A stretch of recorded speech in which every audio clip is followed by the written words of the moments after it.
Suatu hari, seorang anak bernama Rudo diam-diam menyelinap ke tempat pengelolaan sampah untuk mencari barang-barang yang masih bagus yang dibuang oleh para bangsawan kaya. Namun aksinya tidak berlangsung lama karena seorang penjaga memergokinya. Dengan gerakan yang lincah, Rudo berhasil melarikan diri dari kejaran para penjaga. Keesokan harinya, kabar tentang penjarahan itu sudah menyebar ke seluruh kota. Di kalangan rakyat miskin, yang sering disebut sebagai orang primitif oleh kalangan atas, mereka semua tahu bahwa Rudo adalah pelakunya. Rudo? Seorang temannya yang bernama Chiwa menegurnya. Ia tidak bisa membayangkan apa yang akan dilakukan penjaga jika Rudo tertangkap. Tapi Rudo beralasan bahwa barang-barang yang ia ambil bisa dijual untuk memenuhi kebutuhan hidupnya. Tak lama kemudian, 3 orang datang dan mulai mengejek Rudo. Mereka memperingatkan Chiwa untuk menjauhinya agar tidak tertular penyakit dari tangan Rudo yang selalu disembunyikan dengan sarung tangan. Apalagi Rudo adalah anak dari seorang pembunuh. Wilayah kumuh tempat mereka tinggal dulunya merupakan penjara bagi para kriminal. Penduduknya adalah keturunan dari para narapidana itu. Demi menghapus stigma, mereka berusaha menjauhkan diri dari segala bentuk kejahatan. Namun, semua upaya itu hancur ketika ayah Rudo membunuh banyak orang. Salah satu dari mereka bahkan yakin bahwa suatu hari nanti, Rudo juga akan mengikuti jejak ayahnya. Meski begitu, Chiwa tetap percaya bahwa Rudo bukan orang jahat dan ia tidak akan melakukan perbuatan keji seperti yang dilakukan ayahnya. Perkataan Chiwa membuat Rudo jadi salah tingkah. Ia bahkan sempat berniat memberikan sebuah boneka sebagai hadiah, tapi Chiwa keburu pergi karena dipanggil ibunya. Saat Rudo pulang, Rekto langsung mengejeknya karena gagal mendekati Chiwa. Ia juga menyuruh Rudo berhenti membahayakan diri sendiri. Meskipun mereka bukan saudara kandung, Rekto meminta Rudo mempercayakan urusan nafkah padanya. Tapi Rudo tetap ingin membalas budi. Sejak bayi, ia telah ditelantarkan dan hanya Rekto yang mau merawat dan membesarkannya. Meski begitu, Rekto hanya ingin Rudo bisa hidup normal. Sebab di dunia yang busuk ini, kejahatan sekecil apapun bisa berujung pada hukuman dengan cara dilempar ke lubang neraka. Sama seperti yang dialami ayah Rudo. Bagi Rudo, Rekto adalah sosok penyelamat. Sejak kecil, Rudo hidup dalam penderitaan karena rasa sakit hebat di kedua tangannya, diperparah oleh tatapan jijik dari orang-orang di sekitarnya. Hingga akhirnya, Rekto datang membawa pertolongan serta sepasang sarung tangan yang mampu meredakan rasa sakitnya. Tak lama kemudian, Rekto kembali menyinggung soal Chiwa. Ia menyuruh Rudo untuk segera memberikan boneka itu dan mengungkapkan perasaannya. Kalau terus menunda, bisa-bisa Chiwa keburu direbut orang lain.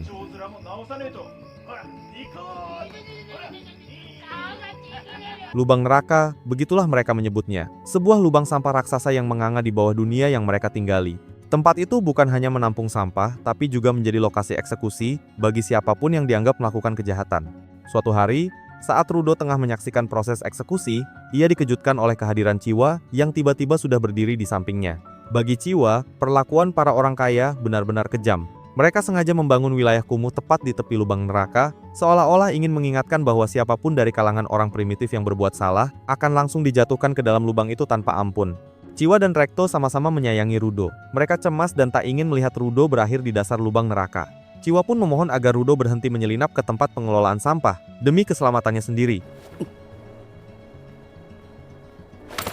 Mendengar semua itu, Rudo jadi salah tingkah. Ia lalu berterus terang pada Chiwa bahwa ia sengaja mencuri boneka tersebut karena yakin Chiwa akan menyukainya. Ia lalu memberikan boneka tersebut karena yakin boneka itu akan lebih bahagia tinggal bersama Chiwa daripada dibuang begitu saja ke tempat sampah.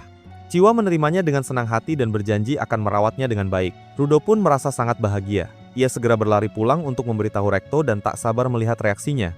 Namun, sesampainya di rumah, keceriaannya langsung berubah menjadi mimpi buruk. Saat membuka pintu, ia melihat seorang pria bertopeng sedang menusuk Rekto dengan sebilah pedang. Rudo mencoba melawan, tapi pria itu menghajarnya hingga tak berdaya, lalu mengambil buku catatan milik Rekto dan pergi begitu saja. Dalam kondisi sekarat, Rekto masih sempat menyuruh Rudo untuk segera kabur dan berjanji suatu hari akan mengubah dunia yang busuk ini.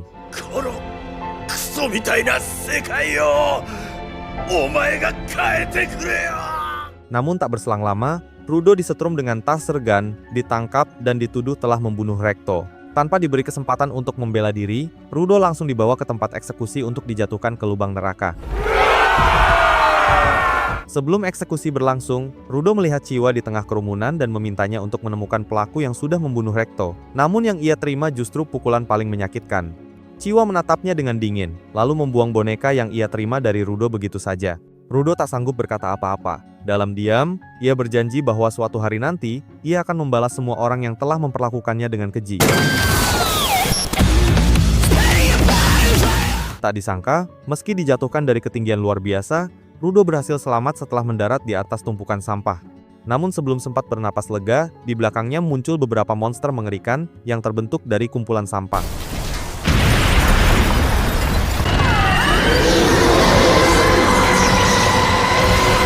Tanpa pikir panjang, Rudo langsung berlari menyelamatkan diri. Tapi kemana ia bisa lari? Di tempat yang penuh dengan gunungan sampah dan udara beracun, tak ada satupun tempat yang bisa disebut aman. Bahkan, udara di sana cukup untuk menghancurkan paru-paru siapapun yang menghirupnya terlalu lama. Di tengah kondisi tubuh yang melemah dan napas yang semakin sesak, sebuah kilatan energi muncul dari tangannya. Kilatan yang lahir dari amarah dan luka batin, dari ingatan akan Recto, dan dari pengkhianatan orang-orang yang telah memfitnahnya. Rudo tidak mau mati sebelum berhasil membalas dendam.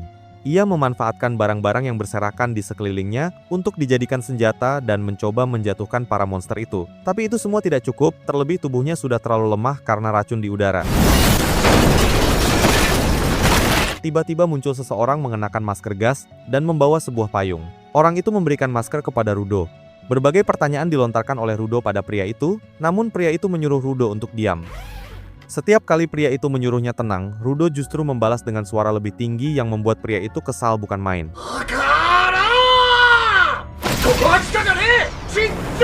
Pria itu menjelaskan bahwa monster sampah bereaksi terhadap suara manusia. Itu sebabnya ia menyuruh Rudo untuk diam.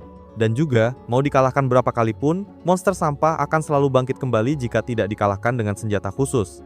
Saat salah satu monster mulai mendekat, payung yang selama ini dipegang pria itu tiba-tiba berubah bentuk tepat setelah energi besar menyelimutinya. Hanya bermodalkan payung tersebut, pria bertopeng itu menyapu bersih para monster dengan mudah dan memastikan mereka tak bisa bangkit kembali.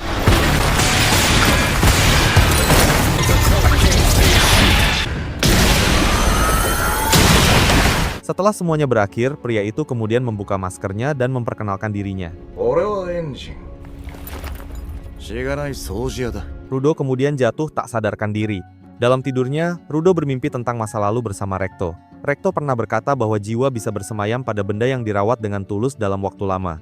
Termasuk juga sarung tangan yang selalu Rudo kenakan. Recto percaya, suatu hari nanti, jiwa yang tumbuh di dalam sarung tangan itu akan meminjamkan kekuatannya.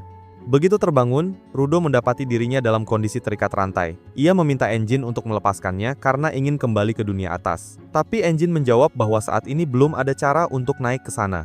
Dunia atas terus bergerak, dan tak ada akses langsung ke permukaannya. Setelah itu, Enjin membawa Rudo ke suatu tempat dan meninggalkannya di sana. Beberapa saat kemudian, muncul 5 orang bermasker. Mereka awalnya bersikap ramah saat mengetahui bahwa Rudo berasal dari dunia atas. Tapi semua itu hanya sandiwara hanya untuk membuat Rudo lengah. Di dunia bawah, tubuh orang dari dunia atas sangat bernilai tinggi walau sudah tak bernyawa sekalipun. Mereka juga sangat membenci para penghuni dunia atas. Bagi mereka, polusi beracun dan kemunculan para monster merupakan akibat dari sampah yang dibuang oleh para penghuni dunia atas ke tempat ini. Kebencian itu begitu dalam, hingga salah satu dari mereka tak bisa menahan diri. Ia menyiksa Rudo dengan cara memaksanya memakan sampah, tapi yang terjadi justru di luar dugaan. Rudo yang sudah kehilangan kesabaran langsung menggigit jari orang itu dan memakannya. Rudo sadar bahwa baik dunia atas maupun dunia bawah sama buruknya. Bersamaan dengan kemarahannya, muncul energi dari kedua tangannya yang kemudian menyelimuti seluruh tubuhnya. Enjin yang sedari tadi memantau dari kejauhan, sudah menduga bahwa Rudo memiliki kekuatan itu. Sebuah kemampuan langka yang bisa memberi nyawa pada benda dan mengubahnya menjadi senjata yang kuat. Tapi yang mengejutkan, Rudo ternyata mampu mengendalikan lebih dari satu benda sekaligus. Saat Rudo akan menghabisi pemimpin para bandit, Enjin datang menahannya. Setelah itu Rudo pun perlahan kembali sadar. Enjin mengajak Rudo untuk bergabung dengan kelompoknya, kelompok yang ia sebut sebagai kelompok pembersih. Sebagai gantinya, Enjin berjanji akan memberitahu Rudo semua yang ingin ia ketahui, termasuk kebenaran tentang dunia ini dan kekuatan yang kini mulai tumbuh dalam dirinya. Enjin membawa Rudo ke sebuah kota untuk memeriksakan kondisinya ke seorang dokter. Sementara Rudo menjalani pemeriksaan, Enjin menghubungi salah satu anggota pembersih untuk mengabarkan bahwa ia telah menemukan seseorang yang sangat berbakat dan berniat merekrutnya ke dalam kelompok.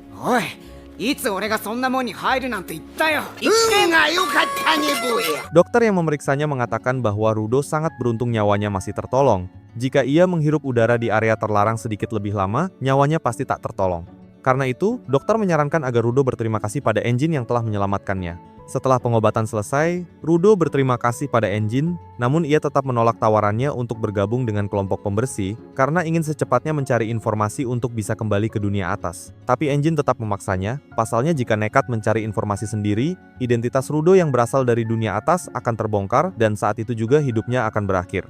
Rudo tak menyangka bahwa di dunia bawah ternyata ada kota yang layak ditinggali, dengan makanan yang layak pula. Ia selama ini mengira dunia bawah hanyalah tumpukan sampah tak berujung.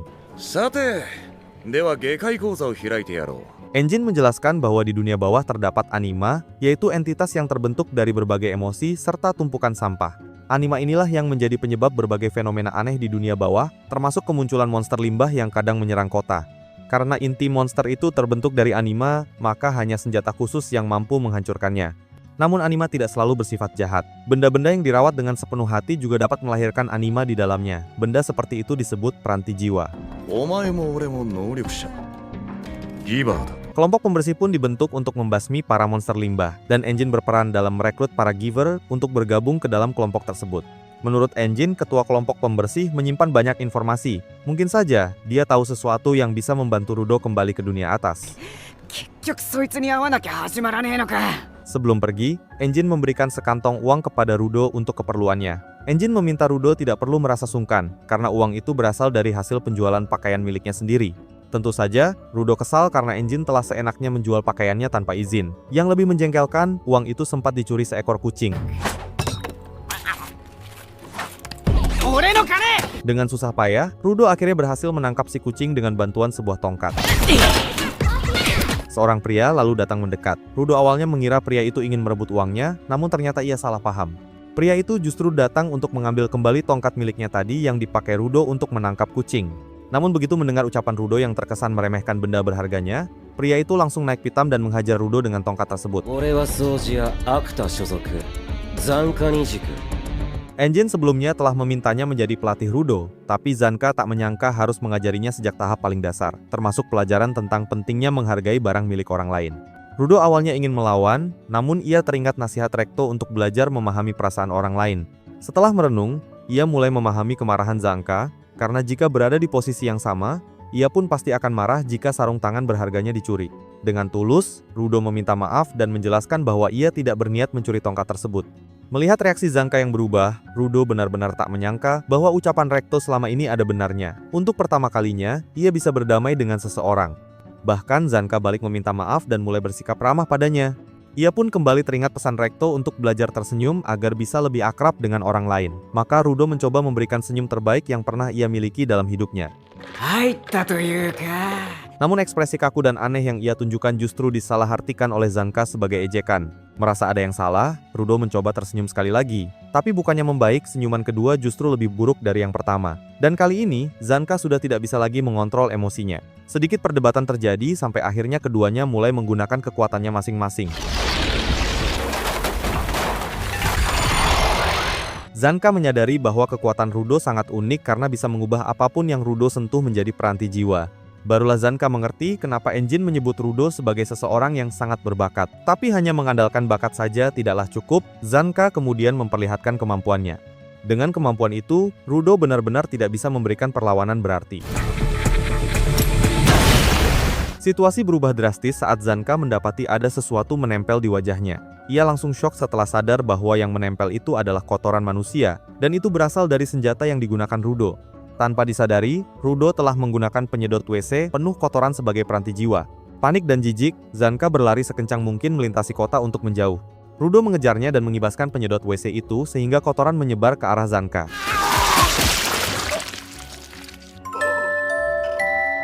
Engine yang sedang berkendara tak sengaja melihat mereka berdua. Setelah mendengar cerita dari keduanya, Engine tertawa terpingkal-pingkal. Ia tak menyangka awal perkenalan mereka akan seaneh dan selucu ini.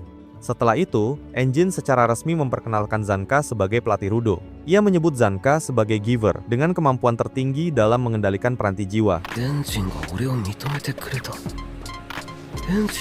Di tengah suasana yang mulai tenang, tiba-tiba seorang wanita sudah berada di dalam mobil. Ia adalah Rio, yang juga salah satu anggota pembersih lainnya. Perjalanan mereka pun berlanjut. Engine menginjak pedal gas menuju ke markas pusat pembersih. Setelah sampai, Enjin membawa Rudo untuk bertemu Semyu terlebih dahulu. Semyu memiliki peranti jiwa berupa kacamata, dan dengan peranti jiwanya tersebut, Semyu bisa melihat potensi dan sifat asli seseorang yang hendak bergabung. Namun terjadi sesuatu yang janggal saat Semyu menatap ke dalam diri Rudo. Meski wajahnya sempat menunjukkan kegelisahan, ia segera menyembunyikan ekspresi tersebut dan berkata bahwa Rudo hanya perlu latihan agar bisa menggunakan teknik dengan baik. それだけか。ボスに合わせてくるわ。ええ、 Dalam perjalanan, Enjin menjelaskan bahwa kelompok ini memiliki sekitar 100 anggota yang tersebar di berbagai markas tergantung area yang mereka tangani. Karena itulah, mereka jarang berkumpul di markas utama. Ia sempat berniat mengenalkan Rudo kepada anggota yang hadir, namun mengurungkan niat begitu melihat jumlah yang datang di markas pusat ternyata cukup banyak. Sebelum memasuki ruangan bos, Enjin mengingatkan Rudo agar tidak membicarakan soal peranti jiwa, sebab hingga saat ini tidak ada satupun anggota yang mengetahui bentuk maupun kekuatan peranti jiwa sang bos. Sayangnya ruangan itu kosong. Semyu memberitahu bahwa bos sedang pergi dan belum bisa kembali dalam waktu dekat. 悪いな、ルド。ボスは留守だし。聞いたわ。どうすんだ。 Ryo kemudian muncul dan mengusulkan agar Rudo menjadi pemagang terlebih dahulu, agar ia bisa memahami cara kerja kelompok pembersih. Usulan itu langsung disetujui. Semyu menjelaskan bahwa dunia bawah terbagi menjadi dua wilayah utama, yakni zona aman yang dapat dihuni manusia, dan zona kontaminasi yang dipenuhi sampah serta monster limbah. Di dalam zona kontaminasi, terdapat area paling berbahaya yang disebut area terlarang, tempat di mana Rudo terjatuh sebelumnya. Hingga kini, kelompok pembersih telah menemukan 6 area terlarang. Karena bahayanya yang ekstrim, siapapun yang menghirup udara di sana tanpa masker akan mati dalam waktu 15 menit. Rudo dan Ryo kemudian berangkat bersama beberapa anggota unit pendukung menuju lokasi yang ditugaskan. Tak lama setelah tiba, salah satu anggota melaporkan kemunculan monster. Bentuk monster ini menyerupai binatang, namun berbeda dari yang pernah Rudo lihat sebelumnya, baik dari segi kekuatan maupun ukuran. Rudo mulai panik ketika jumlah monster terus bertambah dan hampir menembus barikade. Sementara itu, Ryo justru terlihat sangat santai. Ia bahkan masih sempat memikirkan pesta penyambutan untuk Rudo setelah tugas ini selesai. Rudo heran melihat sikap Ryo yang begitu tenang di tengah situasi berbahaya. Ryo kemudian menjelaskan bahwa jika ingin bertahan hidup di dunia bawah, seseorang harus bisa tetap tenang dalam keadaan apapun. Ucapan itu menyadarkan Rudo. Ia mulai menyadari bahwa dirinya memang terlalu mudah panik. Sejak saat itu, ia pun mencoba belajar mengendalikan diri. Namun, ketenangannya diuji ketika seekor monster limbah raksasa tiba-tiba muncul. Ryo yang sebelumnya tampak tenang, langsung mengeluarkan peranti jiwanya berupa gunting, lalu menerjang ke medan pertempuran untuk menghabisi monster-monster kecil sebelum menghadapi yang besar. Sementara itu, unit pendukung bertugas melumpuhkan monster yang tersisa agar para giver dapat menghancurkannya. Begitulah sistem kerja kelompok pembersih. Namun salah satu anggota pendukung lengah dan hampir terbunuh. Beruntung, Rudo berhasil menyelamatkannya dan menunjukkan kekuatannya sebagai seorang giver. Sayangnya, kekuatan itu lepas kendali dan hampir mencelakai orang yang baru saja ia selamatkan.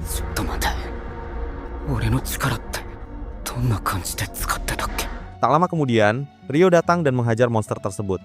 Ryo yang semula berhasil membelah monster limbah terbesar menjadi 2, mendadak terlihat kebingungan. Untuk pertama kalinya, ia menghadapi monster yang bisa pulih kembali meski sudah diserang dengan peranti jiwa. Karena tak punya pilihan lain, Ryo terus menebas monster itu, dan dari beberapa tebasan yang ia lancarkan, ia melihat sesuatu yang bercahaya dari dalam kepala monster tersebut.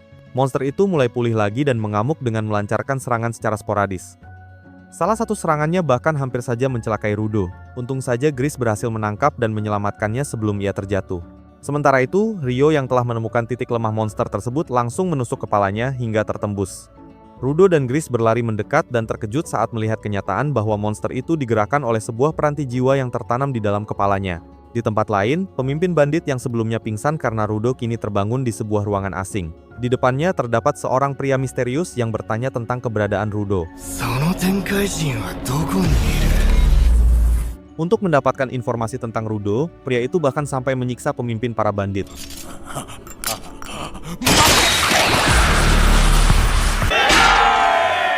Di tempat lain, selepas menyelesaikan tugas pembersihan, Ryu menepati janjinya dengan mengadakan pesta penyambutan untuk Rudo. Ia mengundang semua anggota yang berada di markas pusat. Namun Rudo yang menjadi tokoh utama dalam pesta itu justru terlihat murung.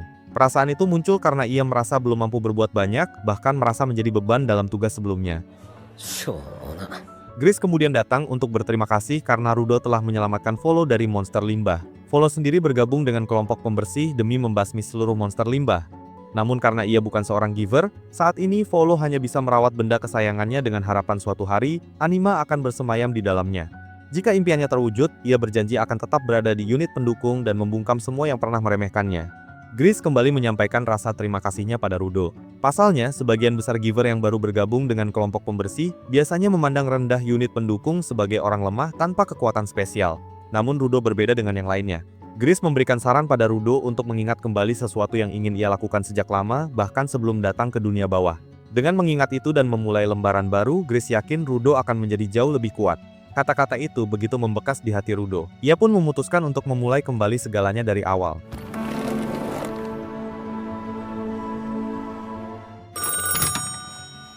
Ohayou gozaimasu. Sojiya desu. Goirai desu ka? Keesokan harinya, Semiyu memanggil Zanka, Rudo, dan beberapa anggota unit pendukung untuk menjalankan tugas pembersihan. Misi mereka kali ini adalah merebut kembali barang dagangan yang dirampas monster limbah. Barang dagangan yang dimaksud adalah manusia hidup yang jatuh dari dunia atas. Itulah alasan mengapa Rudo ikut dilibatkan dalam misi ini. Melihat Zanka yang tampak kesal dengan kehadiran Rudo, Semiyu mengarang cerita dengan mengatakan bahwa Engine sangat mengandalkan Zanka untuk misi kali ini. Mendengar hal itu, Zanka langsung merasa tersanjung dan berapi-api. Yoshi!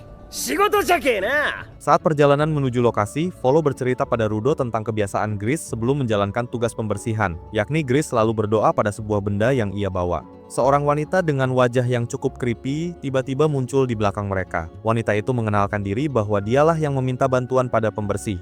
Maksud kedatangannya adalah mengantar para pembersih ke tempat lokasi di mana monster limbah berada. Di tengah perjalanan itu, Zanka sempat merasakan kejanggalan karena selama ini belum pernah ada monster yang menculik manusia. Ternyata firasatnya terbukti benar, karena tujuan wanita itu adalah menjebak para pembersih. Dari kegelapan, dua orang muncul membawa lentera ungu. Zanka langsung mengenali mereka sebagai pengendara. Grace menjelaskan pada Rudo bahwa pengendara adalah sekelompok bandit berbahaya yang seluruh anggotanya adalah giver. Menyadari situasi berbahaya itu, Grace segera menginstruksikan rekan-rekannya untuk berpencar mencari jalan keluar, sementara Zanka maju menghadapi musuh. Pengendara berencana untuk menculik Rudo, tapi bukan untuk dijual, melainkan untuk mendapatkan informasi mengenai dunia atas, termasuk rahasia bagaimana Rudo bisa hidup setelah melewati perbatasan. Kyokai? Wanita itu lalu menciptakan pasukan dari lumpur, sementara rekannya bersembunyi di dalamnya. Kombinasi serangan mereka membuat Zanka beberapa kali terkena pukulan tanpa bisa menyerang balik.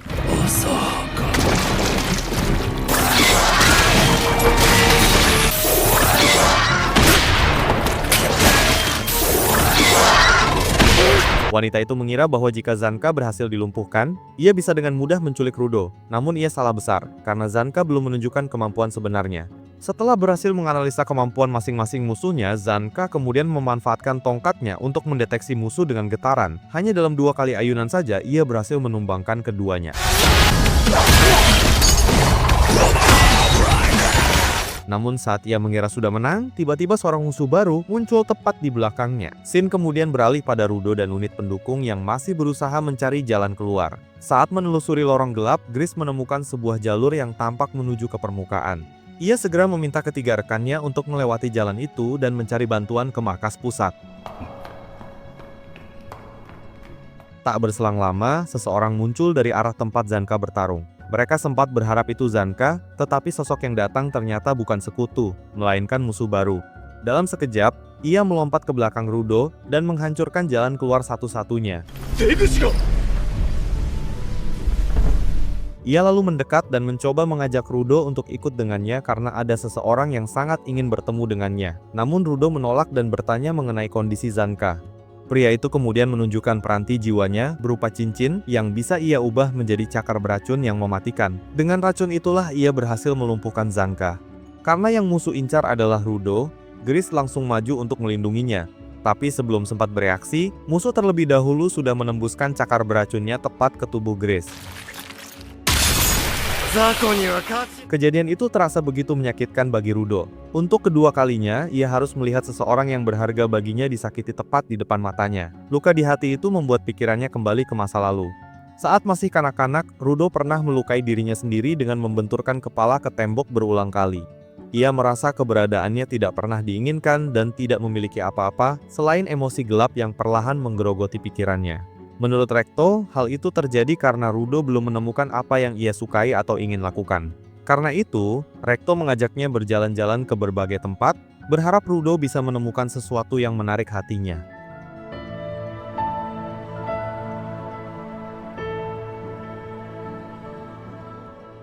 Tatapan kosong Rudo perlahan berubah ketika ia melihat seorang bangsawan membuang sampah. Ia berlari, lalu mengambil sebuah benda dari dalamnya. Tanpa diduga, ia langsung menangis. Hatinya terasa pilu melihat sebuah benda yang baru rusak sedikit, tapi sudah dibuang begitu saja. Rekto menyadari bahwa pada saat itu Rudo melihat dirinya sendiri pada benda tersebut. Ia merasa nasibnya sama, terbuang dan tidak dihargai. Namun dari kejadian itu juga terlihat bahwa Rudo mampu menemukan nilai dalam sesuatu yang dianggap tak berguna oleh orang lain. Setelah kilas balik itu, Rudo menggenggam benda yang selalu dibawa Gris dan mengubahnya menjadi sebuah peranti jiwa. Dari situ, Gris menyadari bahwa kekuatan Rudo bukan menjadikan benda sebagai peranti jiwa, melainkan mengekstrak nilai tertinggi dari setiap benda yang ia sentuh. Sebelum memulai pertarungan, pria itu memperkenalkan diri. Oira wa Jabba. Jabba Wonga. Dan setelahnya, pertarungan mereka pun dimulai. Anehnya, semua serangan Jabber berhasil dihindari Rudo. Bahkan, ada saat-saat di mana Rudo seolah mampu mengubah arah gerakan lawannya. Rudo kemudian menjelaskan peranti jiwa miliknya. Peranti itu tercipta dari jimat yang selalu dibawa Gris. Jimat tersebut menjadi sarana doanya agar ia dan rekan-rekannya selamat dalam setiap misi. Dari situlah lahir peranti jiwa dengan kekuatan untuk menghindari semua serangan musuh. Dengan kata lain, peranti jiwa itu adalah perwujudan doa Gris. Oira no kougeki atannai kamoshirenai kedo, kimi no kougeki mo oira ni wa ataranee yo. Meski tak bisa dipakai untuk menyerang secara langsung, kemampuan itu membuat Rudo selalu mengetahui arah serangan lawan. Selama ia bisa membaca pergerakan Jabber, ia bisa memukul dengan tepat dan presisi. Walau terus menerima pukulan, Jabber tetap mencoba menyerang. Pada satu momen, ia melemparkan reruntuhan untuk mengalihkan perhatian Rudo. Anehnya, peranti jiwa Rudo tidak bereaksi. Dari situ Jabber menyadari sesuatu, bahwa peranti jiwa itu hanya berfungsi terhadap makhluk yang memiliki kesadaran. Setelah memahami hal tersebut, Jabber menusukkan cakar dari tangan kanannya ke tubuhnya sendiri. Cakar itu mengandung racun saraf yang sangat kuat, tujuannya agar ia kehilangan kesadaran dan mengamuk tanpa kendali.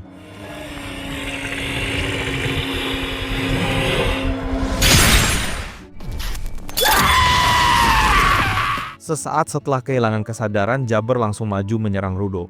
Benar saja, peranti jiwa Rudo sama sekali tak berfungsi menghadapi Jabber dalam kondisi itu. Rudo ngeri melihat betapa mudahnya Jabber mematahkan tekniknya dengan cara yang ekstrim. Dengan peranti jiwa yang tak berguna, Rudo benar-benar kewalahan menghadapi kecepatan Jabber. Untungnya, tepat saat ia hampir terkena serangan, Zanka melemparkan peranti jiwanya dari kejauhan dan mengenai Jabber dengan telak.